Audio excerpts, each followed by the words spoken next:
Este gobierno, ya sin estrategia y totalmente fallido, ha terminado por abandonar a los ciudadanos a su suerte. Un gobierno de balazos para los ciudadanos y abrazos para los criminales. Es la voz de quien ha vivido en carne propia el flagelo de la violencia que no ha dejado de denunciar y combatir. Y lo hace de frente, sin rodeos, como su causa ciudadana.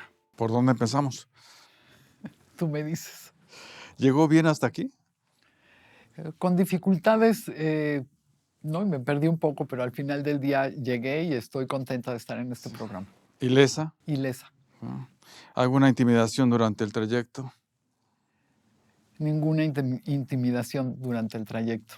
¿Le tocó ver algún asalto? En la Ciudad de México y en el país, todos los días se cometen miles de asaltos. No me tocó ninguno. ¿Alguna mordida de tránsito ofrecida? Nunca ofrezco mordidas de tránsito. ¿Alguna solicitud de cooperación según su criterio?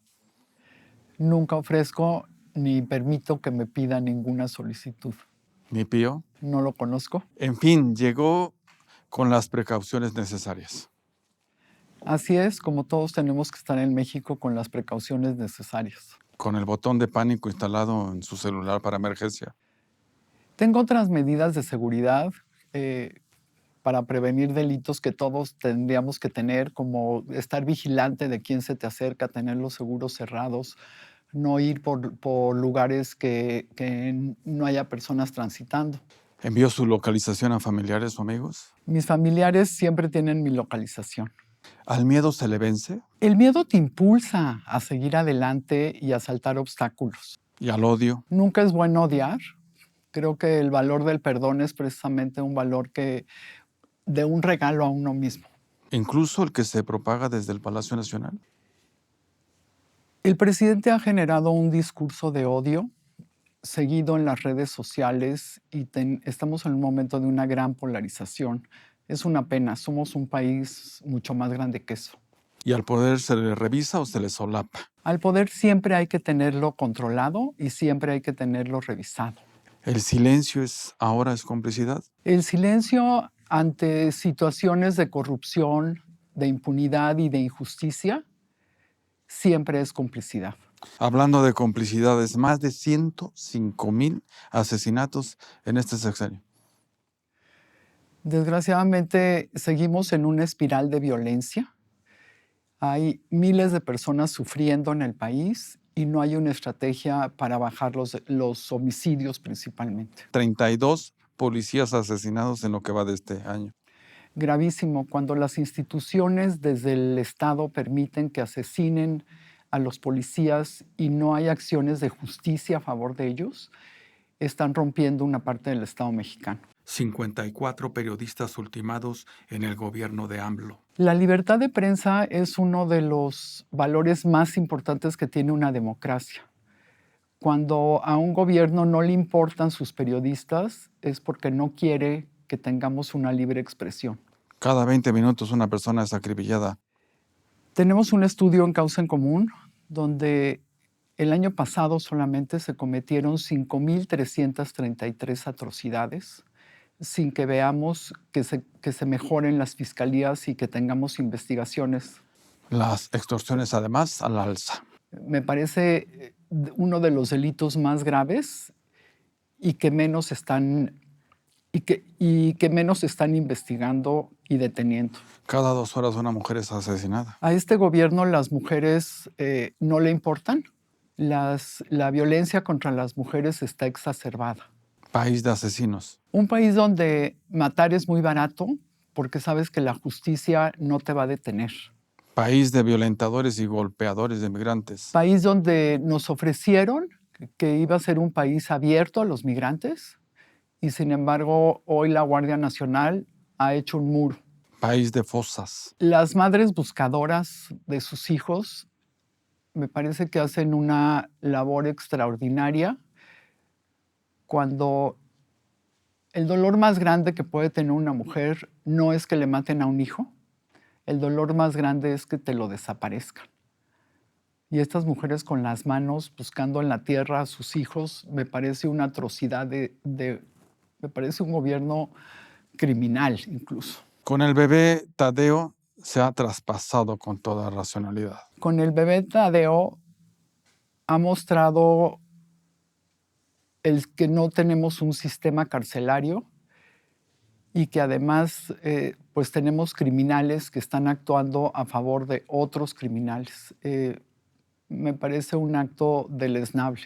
El fracaso rotundo del Estado. El fracaso rotundo del Estado, porque el Estado no ha sido capaz de cuidarnos y ha permitido que se cometan esta y otras miles de atrocidades. ¿Qué país es este? Un país donde los ciudadanos pareciera que se nos ha dormido la conciencia y somos incapaces de voltear a ver al otro y reaccionar a favor del otro. ¿Qué cuarta transformación es esta? No ha empezado ninguna cuarta transformación para mejorar al país. Un gobierno fallido. En varios estados de la República hay un gobierno fallido porque son los criminales los que deciden quién gobierna, en qué se gastan los recursos públicos y amedrentan, y extorsionan y matan a la sociedad. ¿Y hasta cuántos asesinatos valen un gobierno? No debería de haber ningún asesinato. No sé hasta cuántos vayamos a resistir la sociedad sin reaccionar. Eso que lo escuchen en Zacatecas. Eso que lo escuchen en Zacatecas, en Guerrero, en Michoacán, en Sonora, en muchos estados de la República. ¿Qué explica el fracaso en la seguridad? No hay una estrategia en seguridad, no hay una estrategia para prevenir los delitos, no se han mejorado las fiscalías, las policías están abandonadas. ¿Se ha perdido la batalla contra el crimen? El Estado siempre tiene la posibilidad de enfrentar al crimen. Sin embargo, este gobierno no ha querido enfrentarlo. ¿Abrazos, no balazos? Abrazos para los criminales, balazos para los ciudadanos. Por cierto, ¿ya se sabe qué sucedió en la reunión de AMLO y los generales en 2018 durante la transición? No sé qué haya sucedido porque nadie me lo ha contado. Sin embargo, considero que lo convencieron que había un problema estructural en la Policía Federal y que los únicos que podían salvar este país eran ellos. Ahí estuvo el general Cienfuegos. Estuvo él y por lo que entiendo, generales y marinos de alto rango. Estuvo Alfonso Durazo. Imagino que sí. Ahí el presidente cambió su narrativa. El presidente traía una narrativa de regresar a los militares a los cuarteles y un pensamiento de pacificación del país. Ahí cambió completamente y fue cuando destruyó la Policía Federal. Y ahí empezó la militarización del país. La militarización ya venía desde sexenios anteriores, sin embargo, no una militarización completamente concentrada. Tenemos hoy más de 100,000 guardias nacionales que son militares en las calles, además otros militares.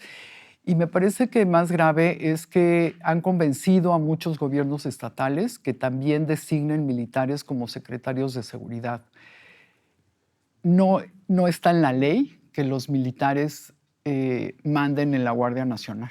¿Sabes si García Luna operó para el crimen organizado con Calderón? Nunca supe. Creo que vamos a esperar a ver qué determinan las autoridades americanas. ¿Es inocente? Eso no lo sé, lo tendrá que decidir un juez. ¿Lo conoció? Sí, y le agradecí a él y a su equipo que hubieran salvado a mi esposo de un secuestro y posiblemente de la muerte. Después tuvimos una relación de confianza donde yo tuve la oportunidad de apoyar a muchas víctimas. Sin embargo, se deterioró la relación, me amenazó y entonces ya perdimos todo lazo de contacto. ¿Hizo negocios con él? Nunca, ¿Ni como consultora? nunca. En todo caso, ¿es creíble que un alto mando como lo fue García Luna estuviera coludido con el crimen? En este país hemos visto colusión del crimen con muchos políticos. Me parece que lo que necesitamos son investigaciones financieras principalmente, donde deslinden responsabilidades y quien sea culpable que pague con la cárcel. ¿Estará más o menos coludido que el general Cienfuegos? Yo no puedo decir si alguien tuvo vínculos con el crimen organizado o no. Creo firmemente en cualquier persona que tiene que tener un juicio justo y que este juicio es el que tiene que determinar si es culpable o no. Según el INEGI, 7 de cada 10 guardias nacionales vienen de marinos o militares. El 85% de la Guardia Nacional son marinos y militares. Además, rompieron con la ley porque deben de tener un mando civil y no lo tienen. ¿La Guardia Nacional extorsiona? Cualquier autoridad que no esté bien controlada extorsiona. ¿Secuestra? Cualquier autoridad que no esté bien controlada y fiscalizada se puede exponer a empezar a secuestrar. ¿Golpea y patea a migrantes? La Guardia Nacional no fue hecha para patear a migrantes. Me parece que los están obligando a hacer una función para la que no están preparados. Y en este 2022 se consumará la militarización. Eso pretenden con la ley que acaban de mandar.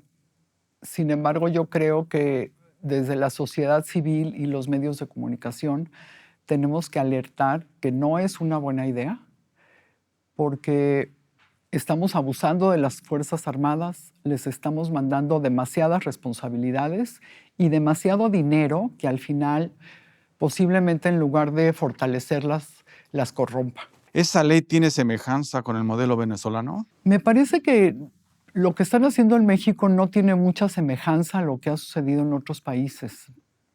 Pero al final del día va a terminar siendo lo mismo.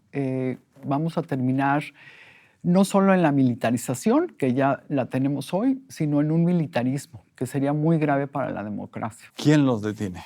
Hasta el día de hoy nadie los detiene porque todo el poder está centrado en el presidente. Sin embargo, espero que haya apertura tanto en Morena como en los otros partidos para evitarlo. Si el ejército terminó por controlar a la Guardia Nacional, ¿qué otros poderes le siguen? Hoy el ejército ya tiene más de 200 funciones, además del tema de la seguridad. Esto lo que hace es romper el equilibrio civil-militar y les están entregando en charola de plata a los militares muchas funciones que eran civiles. También piensa que el ejército impondrá a su candidato en 2024. Yo tengo un gran respeto por el ejército y me parece que por eso lo podemos cuidar y debemos evitar que le sigan dando tanto poder y que sea parte de un proyecto político como pareciera que hoy lo quiere poner el presidente. Ya han advertido incluso que AMLO busca el maximato. Creo que eso es una barbaridad. ¿El crimen organizado definirá al candidato presidencial? Estamos preocupados porque ya lo definió en algunos estados y hay una gran evidencia, por ejemplo, en el estado de Sinaloa. Que lo pudiera hacer a nivel nacional en este momento me parece difícil, pero posible. ¿Quién los detiene? Para detenerlos necesitamos preparar policías, necesitamos cambiar y hacer un sistema nacional de seguridad pública, investigar, ¿no? Para eso están las investigaciones financieras. Entonces, ¿hay o no hay estrategia clara contra la inseguridad? No hay una estrategia contra la inseguridad. Lo que tenemos son diferentes acciones que no nos han llevado a bajar la violencia en este país, ni a mejorar la vida de las mujeres ni de los niños. ¿Cuál ha sido hasta ahora el mayor daño en materia de seguridad? Militarizar la seguridad, porque estamos perdiendo las capacidades de las policías. El no tener una estrategia de prevención del delito y entonces seguir permitiendo que nuestros jóvenes entren a las bandas de crimen organizado. ¿AMLO ha quebrado toda confianza en su palabra? Como organización nos sentimos indignados y sorprendidos de que pensábamos que al llegar un gobierno que se decía de izquierda iba a gobernar junto con las organizaciones civiles para buscar un país mejor. ¿Se está quedando solo? Quiere quedarse solo porque solo sus pensamientos y sus decisiones le parecen importantes. ¿Y sigue este gobierno sin escuchar a las organizaciones civiles? El presidente hizo como su primer acto de poder un decreto en contra de las organizaciones civiles. Y así se ha mantenido durante estos 3 años de gobierno. Pareciera que nos teme. ¿Le teme al conocimiento? Le teme a los datos y a la evidencia. ¿La negligencia es criminal? Es criminal cualquier cosa que haces en contra de los ciudadanos, aunque sea con buenas intenciones. ¿Y después de AMLO qué quedará?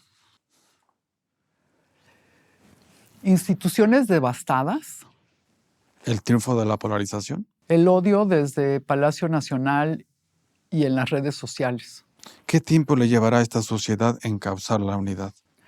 Depende de todos nosotros, de la capacidad que tengamos de escucharnos y de escuchar lo que no queremos escuchar. Hay que confiar en el diálogo. Definitivamente tenemos que platicar y platicar mucho y sobre todo platicar con los que piensan completamente diferente que nosotros, no son nuestros enemigos, Demócrata. auténticamente demócrata. Y para defender la democracia, ¿no debería primero contar con demócratas este país? Este país tiene demócratas. Lo que pasa es que, como en muchos lugares sucede, muchos se han mantenido callados. Igual piensa que la política es compromiso ciudadano para fines comunes. Indiscutiblemente la política es para hacer el bien del otro. ¿Qué ciudadanos hay por construir? Tenemos que construir ciudadanos que, primero, que amen a México, que se comprometan con causas sociales, hay tantas que las que su corazón les diga, y que vivan una cultura de legalidad propia para poder exigirla al gobierno. ¿Libres? Ciudadanos libres y ciudadanos con derechos y con libertades. Críticos. Al poder hay que criticarlo. ¿Qué denuncia ciudadana se espera? Hay que denunciar todos los actos de corrupción, pero también hay que denunciar las pérdidas de libertad que hemos tenido y hay que denunciar también el rompimiento de órganos autónomos. ¿Qué acciones colectivas se deben emprender? Muchas, entre otras, tenemos que emprender acciones colectivas para evitar que la democracia que hemos construido se vaya hacia atrás en lugar de ir para adelante. Nos vamos. Hay que salir este 10 de abril a la consulta. Esta consulta ciudadana en particular es un evento propagandístico. Sí a la revocación. La revocación de mandato la impulsamos para que fuera mandatada por los ciudadanos. Esta revocación de mandato es una simulación porque no está convocada ni mandatada por los ciudadanos. ¿Debe entonces terminar su sexenio? Lo elegimos y le pagamos para que estuviera 6 años. ¿Su corazón resiste?